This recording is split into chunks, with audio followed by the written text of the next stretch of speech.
Hi, my name is Gogi from Toronto, Canada, and today we're going to be talking about the Jordan 1 tie-dyes.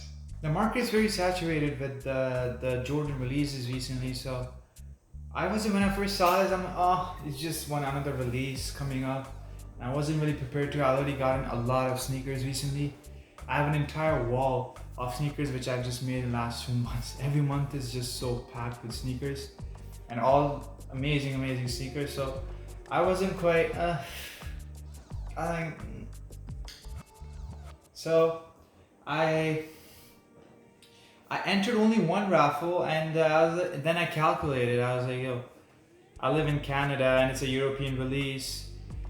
If I win the raffle, which is unlikely because these are extremely limited pairs, and I had to pay shipping, then I had to pay 40% on top on customs and duties.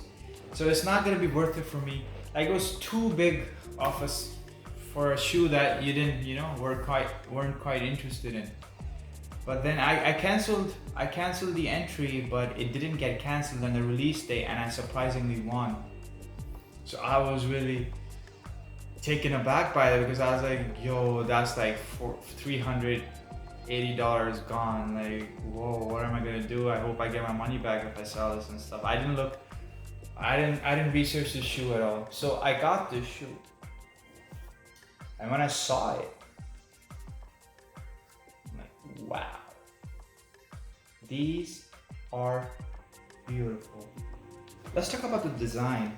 So it uses the Aurora blue, which varies in saturation from the toe cap to heel cap, and it has a very subtle hint of green. This color looks different under different lightings. It looks kind of different indoors. It looks really different from how it looks indoors outside. It looks different how much you observe it from close and from far. Because of its entire unique pattern of tie-dye that they used. It's actually the first time the Jordan brand has used tie-dye on their shoes, and they've done a brilliant job with the execution and everything. The color is similar in beauty and vibrancy of the corals. It has that extraterrestrial, galactical stars type of a look, which, like I said, it varies in different lightings. And JD Kicks, in one of his videos, mentioned how the pattern of the tie-dye that they used is unique to every different pair. Like, each pair has a different pattern to it that makes your personal pair really unique. Something amazing. Let's talk about the center. The tongue, the laces, and the toe box are nicely all dark black on the center, which contrasts so well with the blue Aurora blue tie-dye.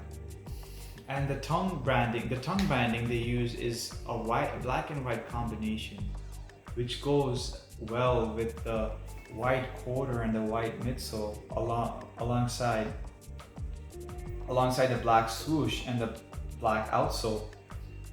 It is an asymmetrical, chaotic design with asymmetrical patterns and stuff. Usually colorful, chaotic designs are really an acquired taste. They're really niche. But with this, it's really appealing because of the prevalence of the black and white throughout the shoe. It makes the entire shoe balanced. It makes it a lot more appealing to the masses. The quality of the leather is incredible. The tie-dye leather is smooth around some places and rugged and rough along other places. It looks like one of those paintings when you look at those from the lateral side. It has the painting because of the brush used, the type of brush used, the thickness of the color, the viscosity of the color makes, if you looked at the canvas from the lateral side, it gives that curvature. It has a bit of curvature, the painting. This has something similar with the leather. It has so many curvatures to it. Some of the watches have topographical patterns instead of being plain dials, a topographical rocky dial. Those are really hard to execute using high precision machinery technicians really well-trained technicians. Those watches are really sought after.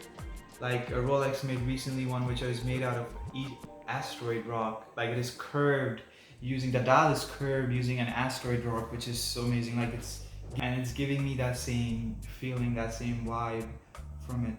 It is a great colorway in my opinion, which will look absolutely fire whatever you dress it up with, especially darker colors. And I think these should be worn on special occasions because this is truly a very special colorway. Let's talk about resale. So they were released on 11th June in Europe, and they're only released and they'll be releasing in US on 26th of June, and they'll only be releasing in women's sizes and toddler sizes and preschool sizes, and the max women's sizing is 12 US women's, which converts to 10.5 men's. You take 1.5 down.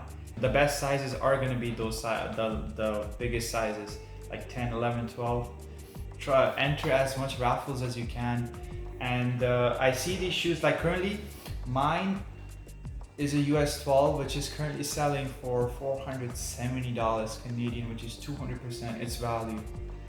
So I see that dropping a bit upon the release in US, but eventually over time I see these shoes going up in value and going to be really good investment, especially because how limited these are and unique these are, and the lack of men's sizes.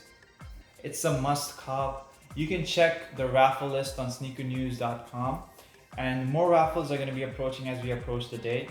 I think it's a must cop whether you want to buy it for yourself or you want to resell it. This shoe has to be on your list if you're a sneakerhead. Well, that's it from today from me. I'll give you an on-foot look and then I might see you on the next one.